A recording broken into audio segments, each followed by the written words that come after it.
Welcome to AHA, which stands for A Human Among Humans. A human. Among humans. That was one of my goals in life. Yeah. And we have a human with us tonight. Truly a writer I really admire. I love it. Thank you. I can't stop reading your whatever pick up spare change. If he's got a story or a poem, I don't even understand why I love your writing so much. It's so honest. It is so, you somehow have developed a voice, but his name is Marc D. Goldfinger, M-A-R-C. Middle initial D. D. Goldfinger, like the James Bond movie. Yes, and you can go to his website Yep. and read some of his writing. But Or you can buy my books on Amazon or Smashwords. Smashwords. What does that mean? That's the name of a thing. You buy the PDFs. You can't buy hard copy. But for hard copies is Amazon, and Amazon in the United Kingdom too. But I should look into that myself if I can remember. Smashwords. Smashwords, yeah. So Mark's going to begin telling us the story of how his junior high school teacher discovered he was a great writer. Right. Her name was Mrs. Baker. At first, she didn't like me because I didn't do my homework. We had to do things like diagram sentences and things like that, and I just thought that was tedious.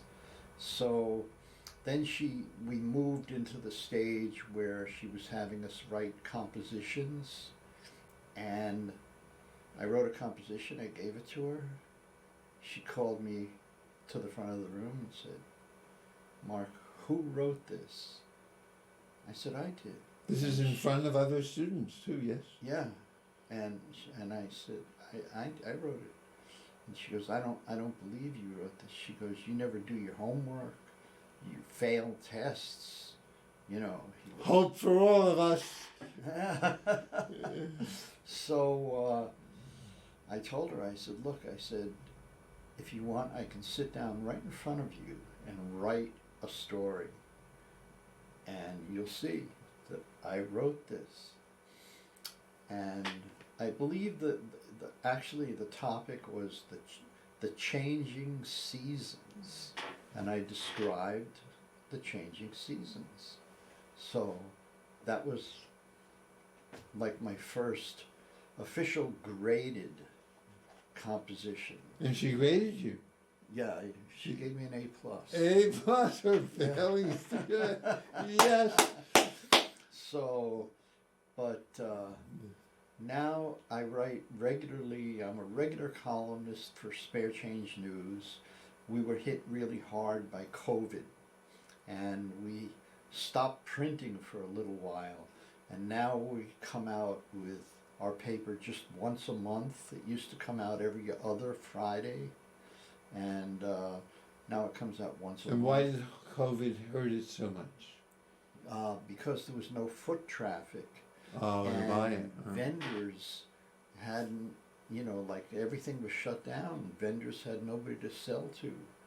And so it was really hard for the people who were vendors. And we're talking most vendors. I was a vendor for many years.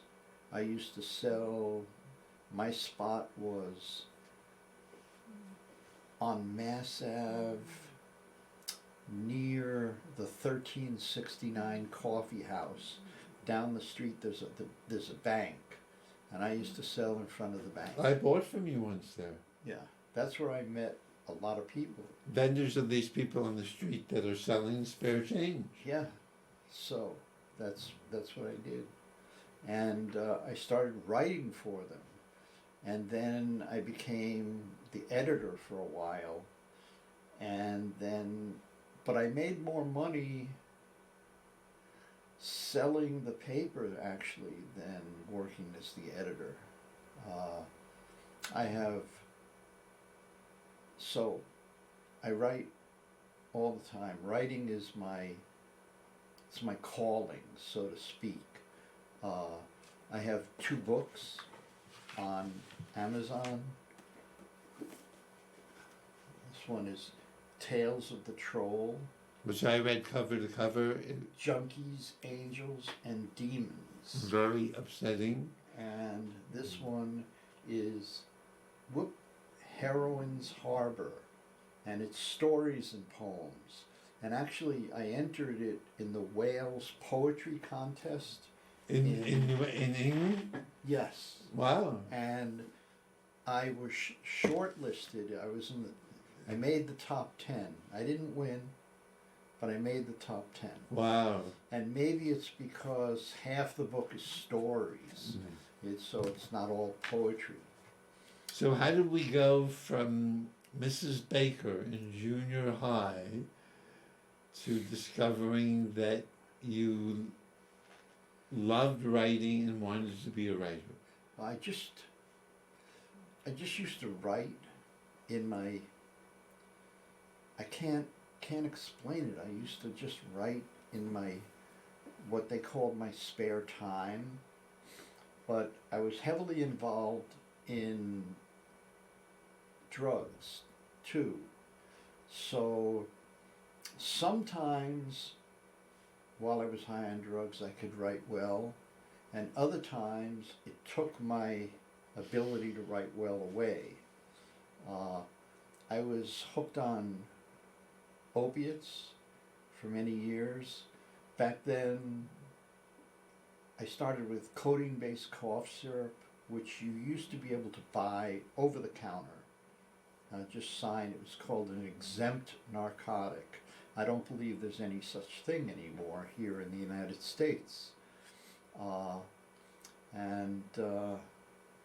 When I switched from the cough syrup to the heroin, it was real heroin. It wasn't cut with fentanyl. And one of the things, like I've been clean for a really long time, or abstinent, whichever you want to say, and you really don't know, like if I was to relapse then and buy a bag of heroin, what if I bought a bag of fentanyl? I wouldn't necessarily be alive to pull the needle out of my arm. Was the fentanyl as a poison or? No, fentanyl is an opiate, but it's a synthetic, and it's exponentially more powerful than heroin. When I was on the West Coast, we used to call it white dope or something like that. There was a name for it, and you used to be able to you bought it. The first time I bought it, I thought I got ripped off because it was like just a match head worth of dope, but it was powerful, and they told us what it was. But now they mix it with things. They mix fentanyl with even cocaine, which creates another type of market. And they mix it with heroin, because it's so much more powerful that they can smuggle it in. It's easier to carry in. They'll never be able to wipe out the drug trade in any place like this, because as long as there's people who want to use it, there'll be people who want to sell it because of the profit margin. So, I know we're not talking about writing right now. Yeah, well, so, right. So, but the drugs just stopped you from writing? Sometimes. So, so this, if we can, we still have a lot of time. So from your junior high school, success with your A+, what was your next success as a writer? Well, I wrote for the school paper, the high school paper, and then I started, I had a poem published in our school poetry book, Wow. and I started using drugs in my senior year in high school. And I was 16 at that time. And it was when I started using drugs, because I didn't like to drink, because drinking made me dizzy. And it was like an unpleasant feeling, but I found that the opiates for me was pleasant, and but yet there's a negative to it, because whenever the more you use, the more you lose.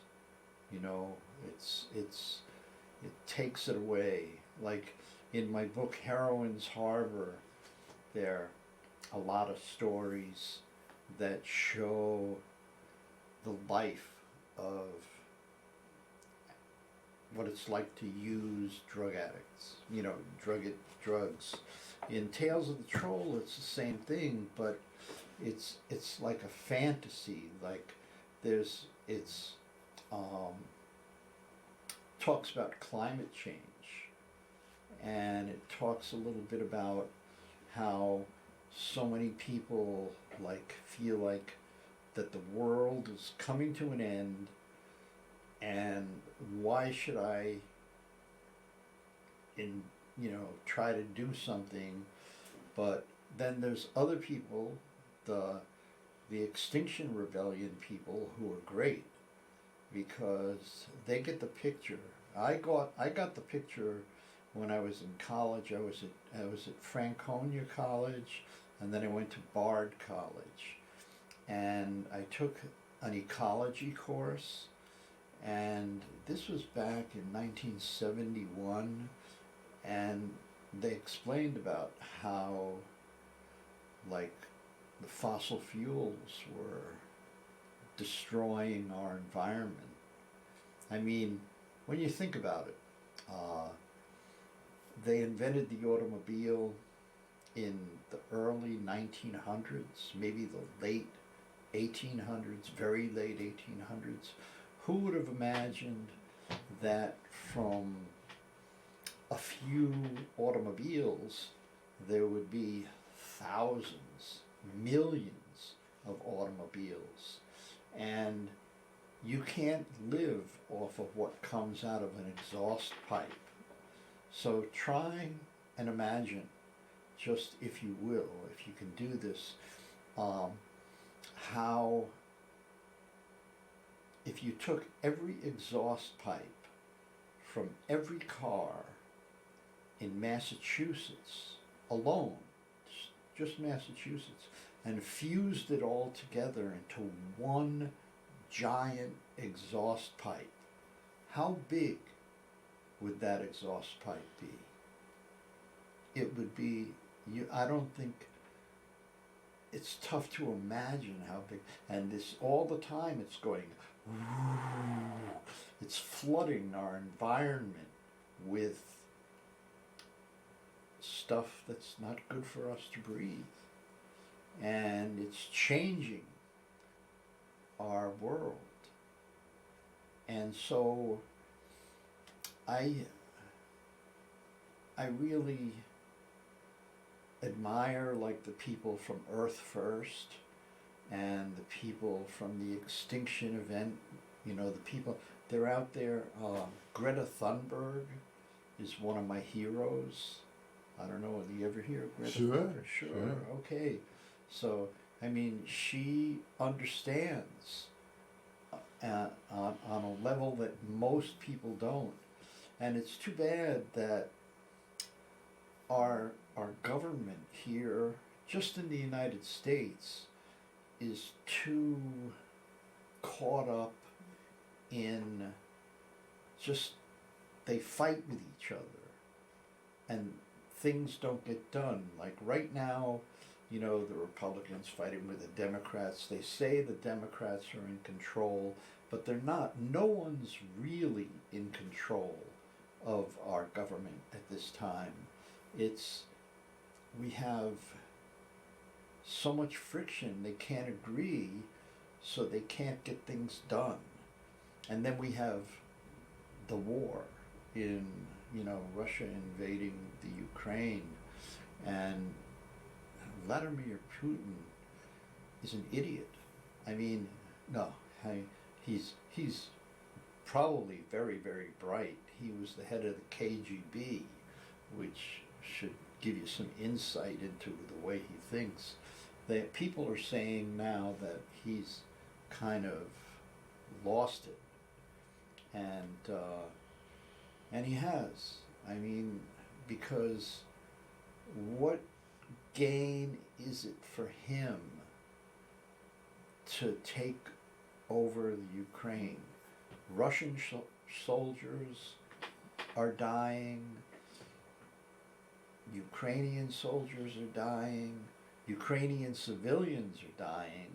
And who knows, maybe Russian civilians are dying too, you know. But it's by creating like these borders, we don't have, it doesn't make sense. It doesn't make sense. Like here in the United States, each state is like a country. And that's what, like, we're always fighting. There's the red states, the blue states. And when I've traveled a bit, and it's really different in different parts of the country. People think differently. I have a friend who lives in Alabama. She's a writer. And she lived most of her life in Providence, Rhode Island, and she wants to go back to Providence, Rhode Island, because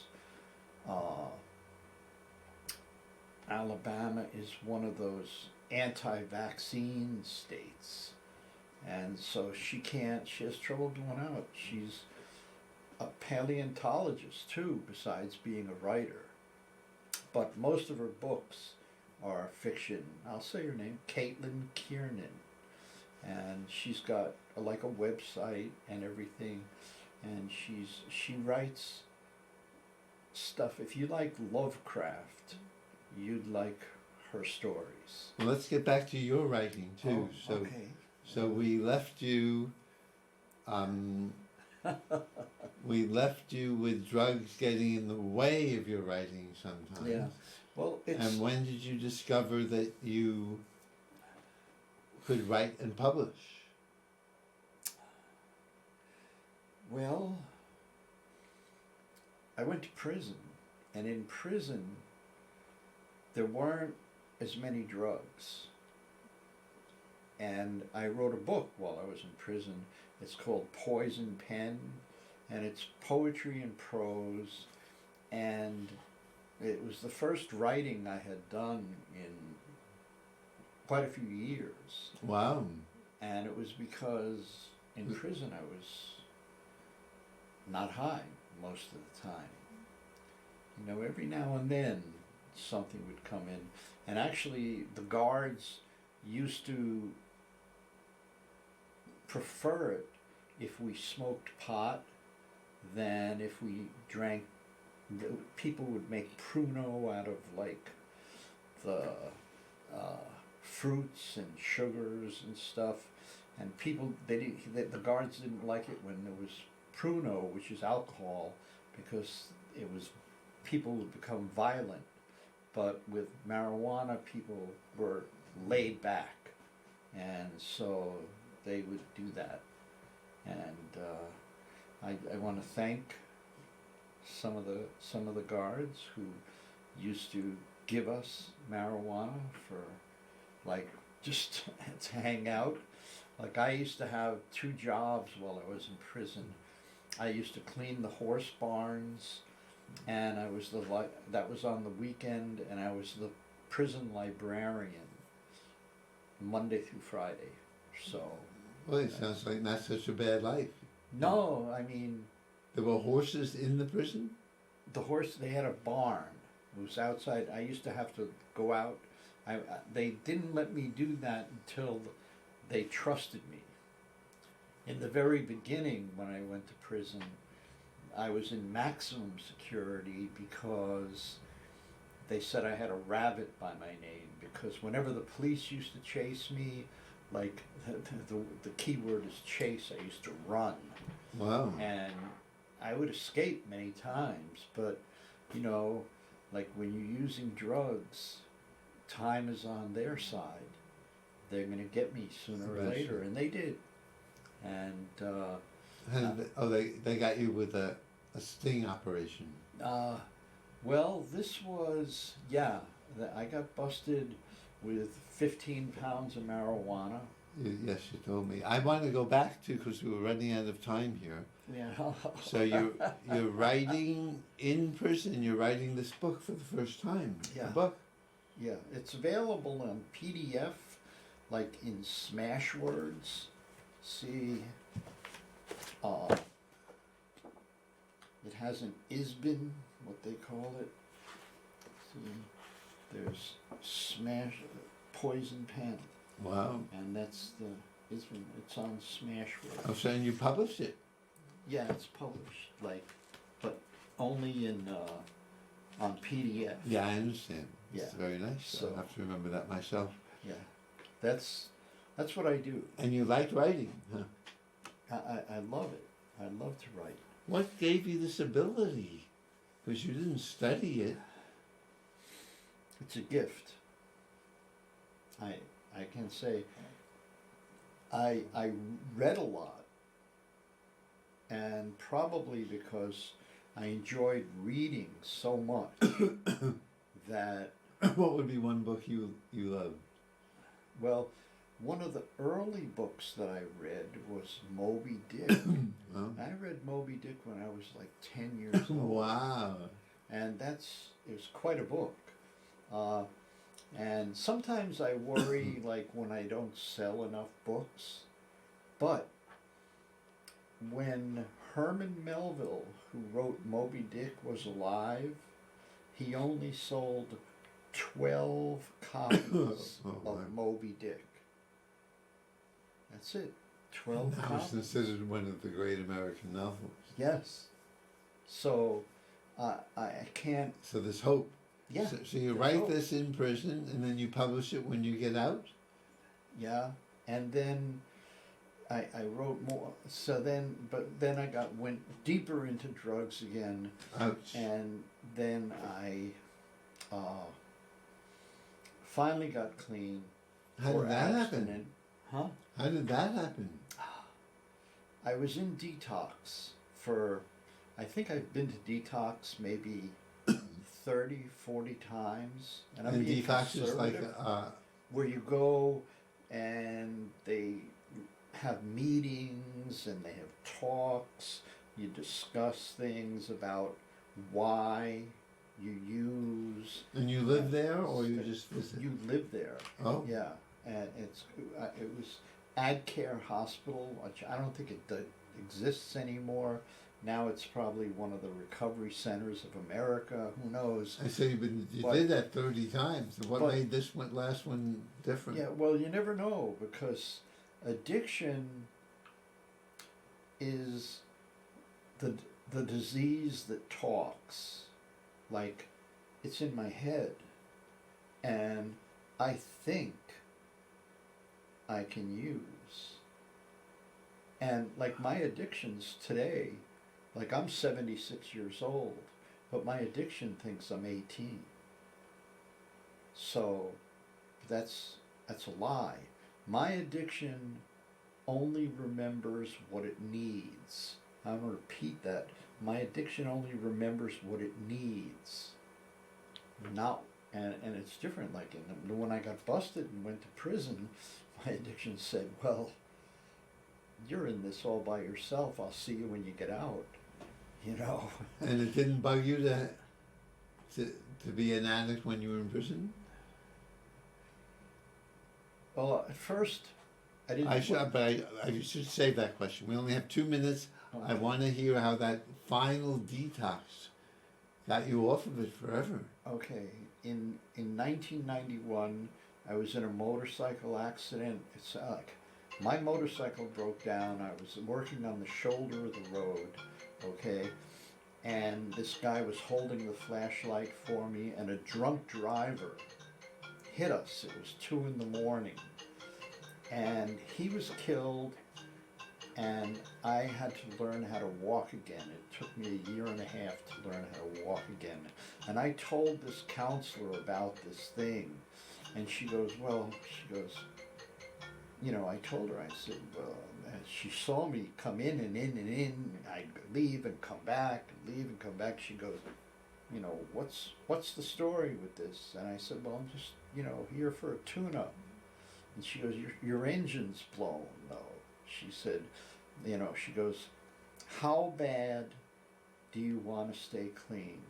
Do you want to stay clean as badly as you wanted to learn how to walk again? Because when I had to learn how to walk, I had to do physical therapy, stuff I hated doing. I said I didn't want to do this. 30 seconds, yes. And We have 30 seconds. Go on. 30 seconds. So that's it. That helped. That did it. Yeah, that did it. She put them together. And by putting them together, it started to put me together. Wow. So, Well, congratulations. And you've been clean ever since. well, I've been free since 1999. Congratulations.